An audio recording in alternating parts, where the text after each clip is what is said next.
Hey everybody, it's me Marquita. I was just watching this YouTube short and it was my love language is the act of service. I'm gonna put the link in the description down below. But why did they low key read me? Why did they low key read me? Let me explain. Okay, so anybody that knows me in real life. Hello, Savina. Hello, Tonkum Head. Um, are you coming in to sit? I was looking for Ori. I don't know where she's at. She might be in the bathroom. She keeps you in the mouth. Yeah.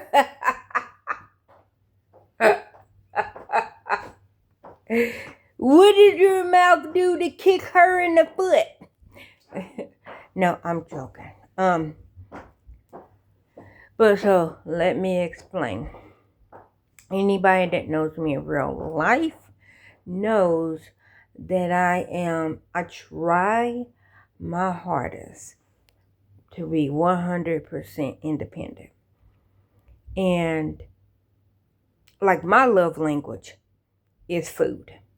My love language is food. I'm fat. I love food.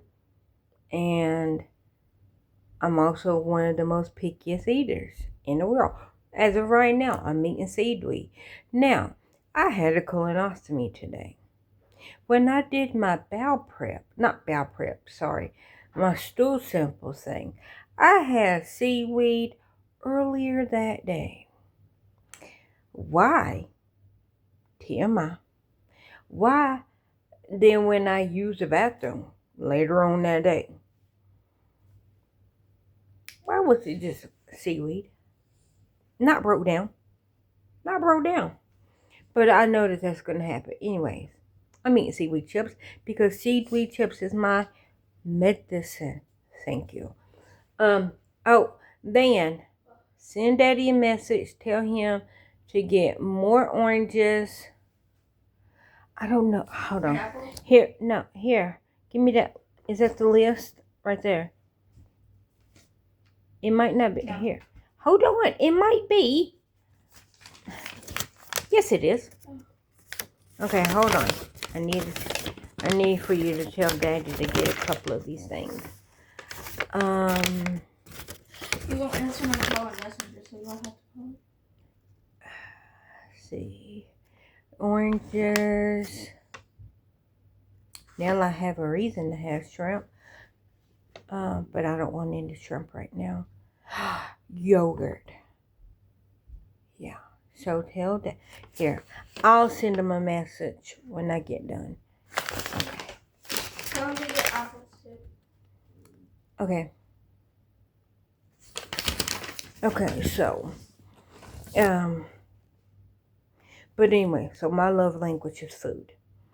And on this YouTube short, the guy was like, his love language is his act of service. I think that's what it was. Anyways, and he was telling his girlfriend, if you need me, I'll be here for you. She's like, oh, for real? And he's like, yeah. And she's just like, if I need blah, blah, blah, you be there. He's like, yeah. And if I need, da, da, da, you be there. And he's like, yeah. So everything she asks, if I need this and if I need that, if I need, like help basically in many different ways, would you be there? And he's like, yeah. So she's like, oh, well, that's sweet. Well, if you need help, I'll be there for you. He's like, no. And she's like, no, what do you mean no? He goes, no. Because if I ask you for help, then I'm a burden. But if you ask me for help, I will be there for you and I will help. Now I bring that back around to me. The reason why I say they low-key read me. Didn't even know they was reading me. I did. They don't know that. But it hits all the same. Okay, anybody who knows me in real life knows that I am very very in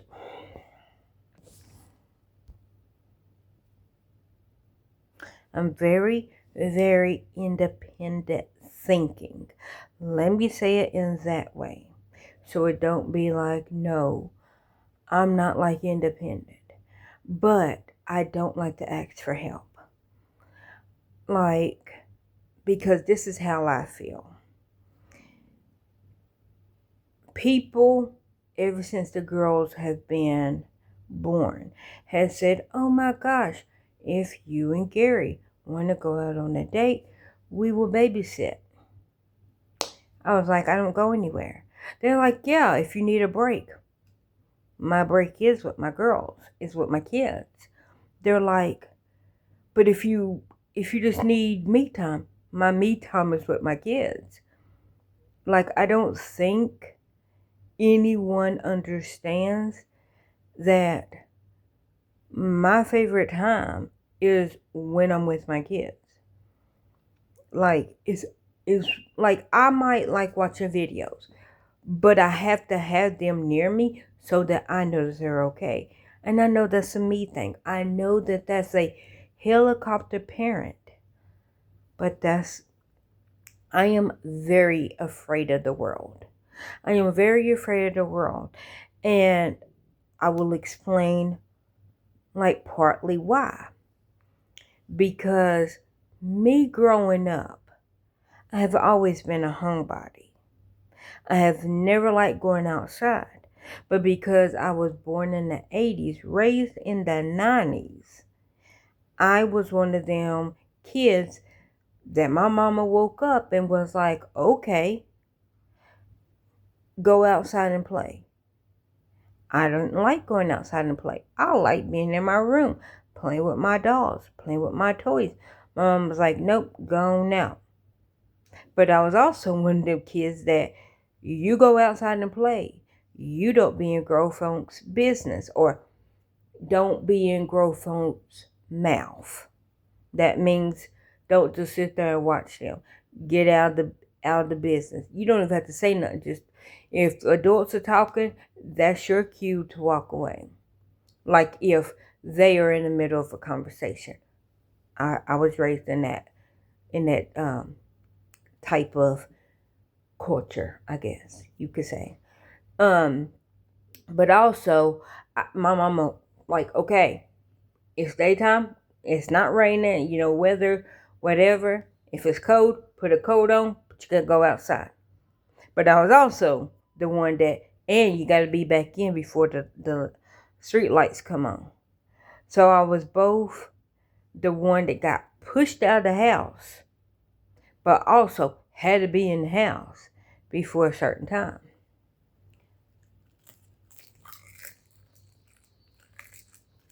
I'm sorry. I had that seaweed chip in my hand, and I didn't want. Sorry. But anyways, so back to when I say that they were reading me, because the only time that anybody had the girls was when I had surgery. Anytime. They spent, when I got my double brain surgery, which was July 2015, they stayed with my chosen family. And it wasn't even all day because Gary, like while I was still in the hospital, he went and got them, and then he picked me up the next day, and they was with us. So I was only away from them at that time, first time overnight, was when I had my double brain surgery. The next time, I'm not going to say that I was without them, because I think, yeah, okay, I went without them because I did come home. That was with my gallbladder, but I came back home that same day, so I went without them. But they did go over Bubba and Sissy's house. As soon as I got out of anesthesia, I literally left the hospital, drove over Bubba and Sissy's house, and picked them up because I was like, my babies, I love them, I miss them, and so I literally driving from the hospital went and got them. Today, for example, had the colonoscopy. Gary was with them. So when people's like, oh, well, I'll give you a break, I don't want to be without my kids. Nope. Not for no day, not for no hour. If I could put them in my pocket and keep them with me at all times, I would. Now, that goes back to one time. I'm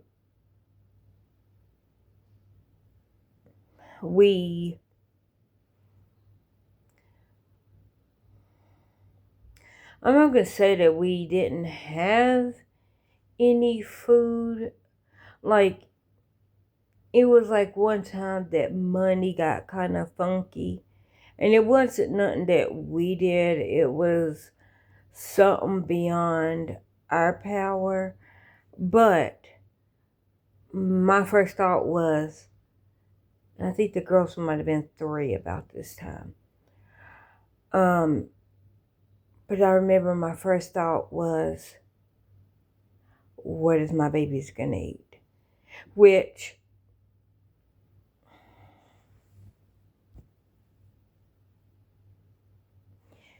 at that time,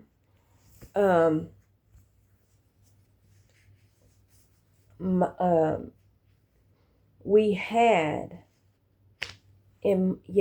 hold on, let me think. Yeah, they had to be 3 because they wasn't on the Elecare. They used to drink Elecare, but we had to, and when I say we, it's the doctors. When I say we, had to take them off of it. Not because it was doing anything to them. It's because they went from formula to Elecare.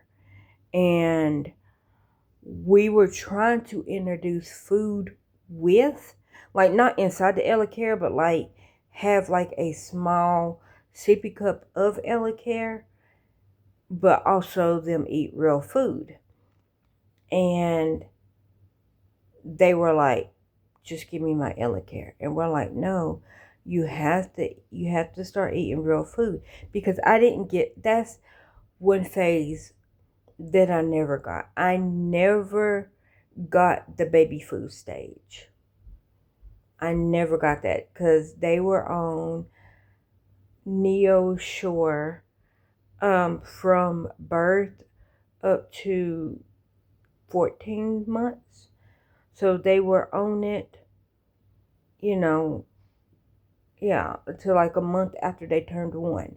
And from there, from 1 up to 2.5, going on 3, we were trying to introduce real food to them. And they just didn't want to eat real food.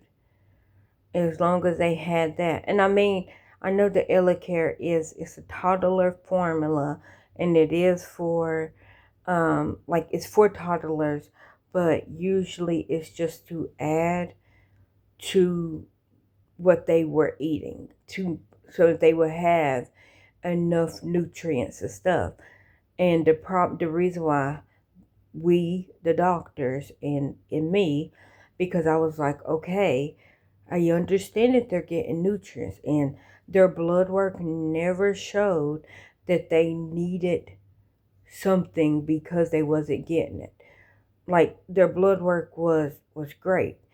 It was that they didn't want to eat real food. So we were like, okay, they're not going basically to the next step to where a little EleCare with food. They were just wanting the EleCare and no food. But they also, that was because they had slow gastric emptying. So it was, they can eat food and no EleCare, or EleCare and no food, because they just didn't have room and they didn't get hungry. And so that's why the executive, decision was, we need to cut EleCare down to nothing.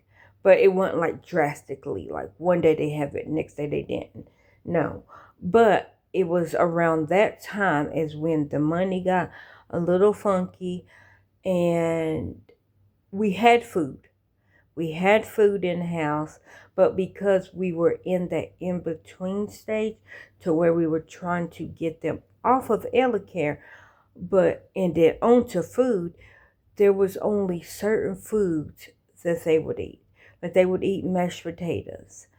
But when we gave them mashed potatoes, we had to make it high fat because they have always been height weight proportionate to their self, not on the chart for their age. Right now, today, they're not on the chart for their age.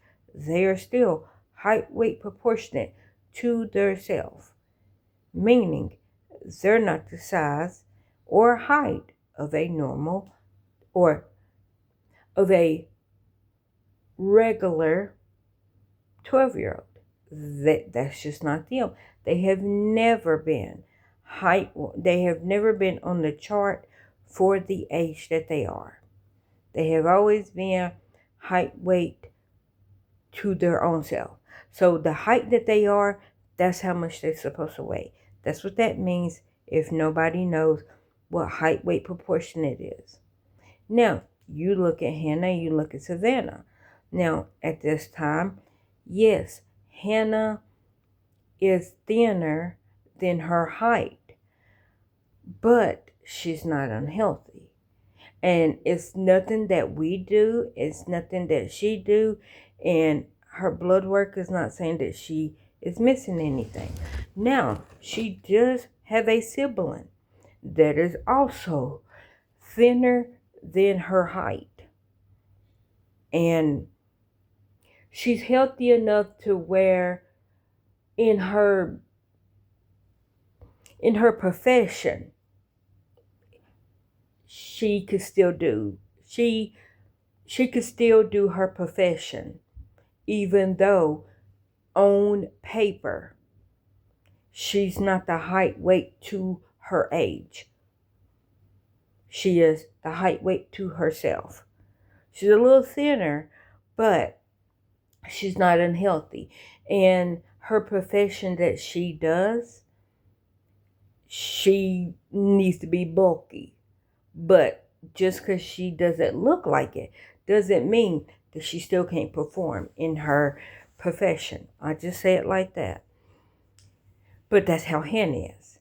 Hannah is thinner than her height, but she's not unhealthy. And with her having a sibling exactly like that, then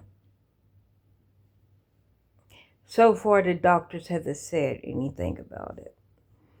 But that's because the blood work is not saying that she needs to be fatter than her body wants her to be. Now you look at Savannah. Savannah might look chunky, but she's not.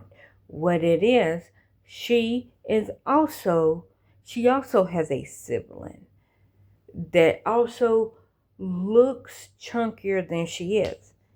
And that sibling in Savannah is like to their height. It looks like that they are more chunkier than their height, but they're not. It's because they have shorter legs and like a longer middle, and then Hannah has a shorter middle but longer legs, And that's how the other sibling is. Shorter, middle, longer legs. So it makes them look, so their leg wise is taller than their middle. So it makes them look way more thinner than they are. And then because Savannah's legs is shorter, it makes her look more chunkier than she really is. But like I said, they're not overweight. They're not. And Hannah's not technically underweight because I can't really explain it. And the other siblings are. And these siblings are biologically. So when I say sibling, I'm not meaning adopted sibling. I mean like a biological sibling. And so, anyhow, I say that to say the only time I asked for help was when it came to the girls. I did reach out and I did ask for food that they would eat at that particular time, just so they would have something to eat. And I'm like, I don't have to have anything to eat. We had canned foods. So I grew up poor or grew up on food pantry food. So eating canned foods, and we had like, I think like a loaf of bread in the fridge. So it was just like we had food, and we probably realistically had enough to stretch us,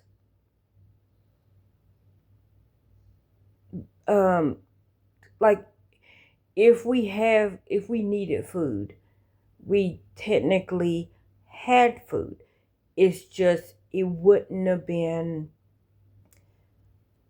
food that we would have been comfortably full. We would have had food in our bellies, but we wouldn't have been satisfied because it wouldn't have been a complete meal. I don't know if that makes sense.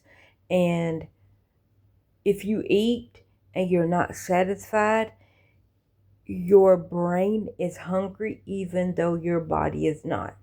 And that makes people tend to overeat or graze, just sit there and eat all day, even if they're not hungry. And it's because their body is not saying, I'm hungry. It's their brain, because their brain is like, I'm not satisfied, so I'm going to eat more.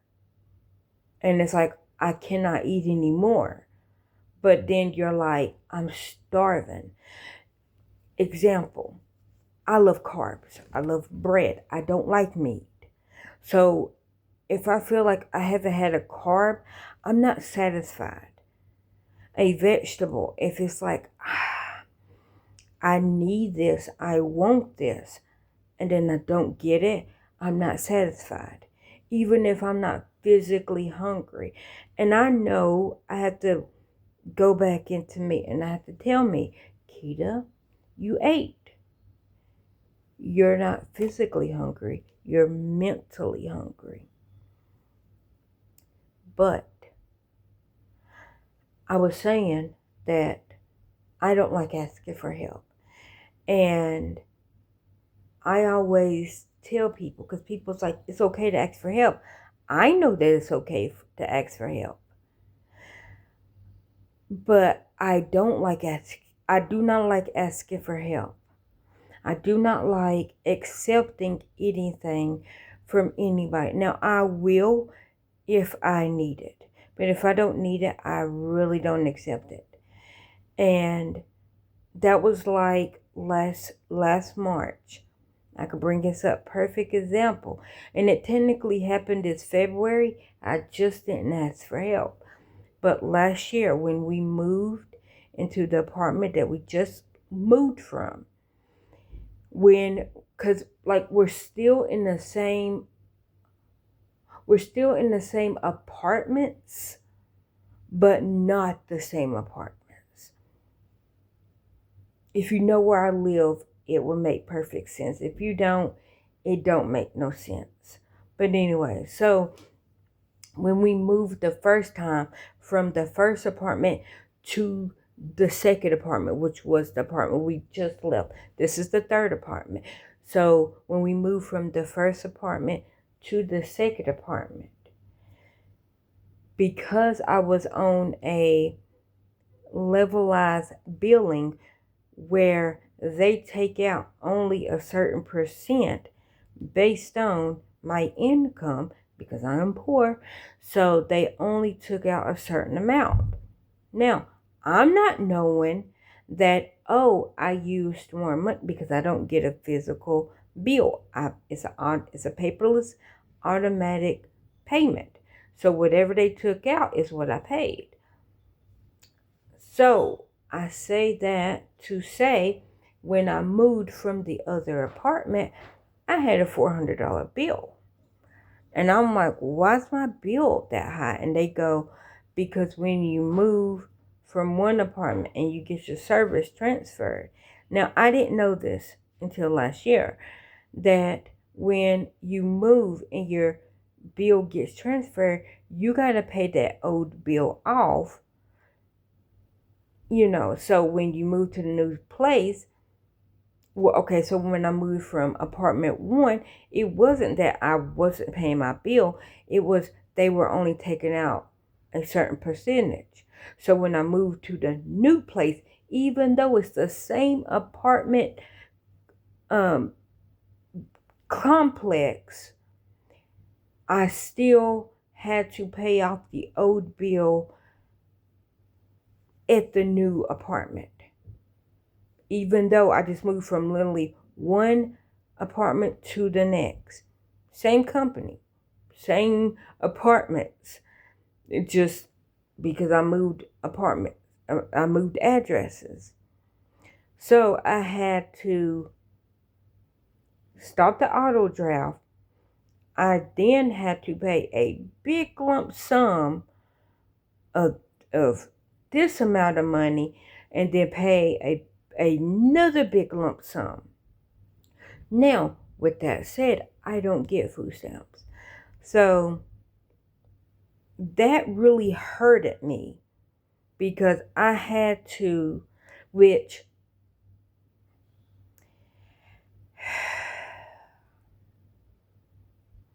I'm not a hoarder of food by any means, not even a little bit. But like I said, I grew up poor. I have food insecurity. I know that about me. They knew that about me. So one of the stressful things is that they tried to say that I hoarded food. And what I told them is, I don't hoard food. And I also told a personal friend that. Because they also said I hoarded food. And what I told them and my personal friend is, I don't hoard food. I have a food insecurity. I don't want my kids to ever have the feeling of ever being hungry. Never. So when you see I got maybe 6 cases, and when I say cases, it's the 24 pack. So if you see I got 6 24 packs of ramen noodles, top ramen, ramen noodles, ramen noodles, whatever you call them, insert the little cheap noodles. When you see I got 6 cases of that, it's not 6 cases of the same flavor. I don't like chicken. But I'm not the only one that lives in this house. I like shrimp. I like beef. I like the chili. I like soy. That was originally the Oriental. They changed the name and I respect it. But the soy, I like that. But I'm not the only one that lives in the house. In this house, there's 3 other people. So if I only had beef, I'm the only one that likes beef. Well, not the only one. But if I had a choice between the chicken flavor, if I had the choice between the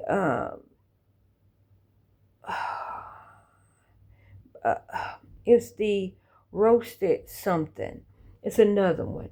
I don't like that. And if I had the choice between them, I'm gonna pick the one that I like. And so if I'm gonna pick the one that I like, okay, I'm gonna get what everybody likes. And also, them 6 cases is not of the same exact flavor. It might be 2 cases of beef, or 1 case of beef, 2 cases of chicken. Because, like I said, I don't like the chicken flavor. I don't like the some of the other flavors. But if more than one person likes that flavor, I'm gonna get 2 cases of that. And yes, they do get ate. Yes, they do get rotated, in between.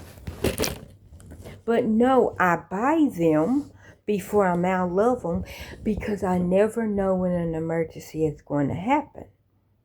I also buy when I go shopping, and I got this from Kimmy from She's in Her Apron, and I also got this from J. Morrell from J. Morrell Stewart. But so I got that from them, that case lots, and I also got it from Amy Morado. I'm so sorry, I forgot. Oh, I forgot her last name.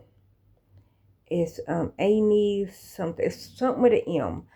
Um, and she also bought things in bulk. Now, let me say, She's in Her Apron, I think they have 4 kids. Yeah, 2 girls, 2 boys. And they buy their things in a case lot, and they do freezer meals and, bulk cooking. So when she does her case lot thing, she does rotate around it. Jane Morrell,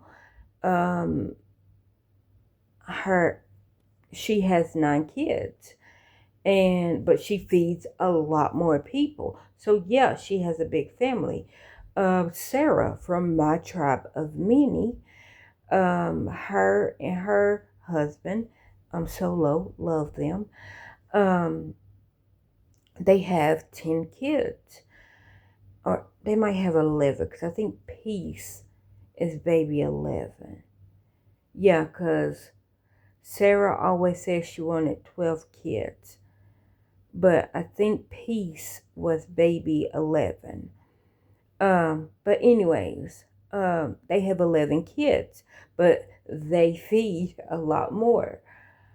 But I say that to say, when I say I got it from them, and I know that they have a bigger family than me, but I got the notion of the case lot sale. So I try to buy, when I buy my vegetables, and before the world got flipped upside down, what I did was, every month I would buy a bulk amount of something, because the girls are lactose intolerant. And so I can't afford every month to buy lactose milk. So what I did find was the half a gallon of the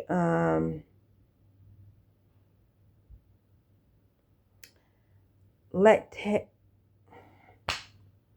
Oh, I'm gonna let y'all go.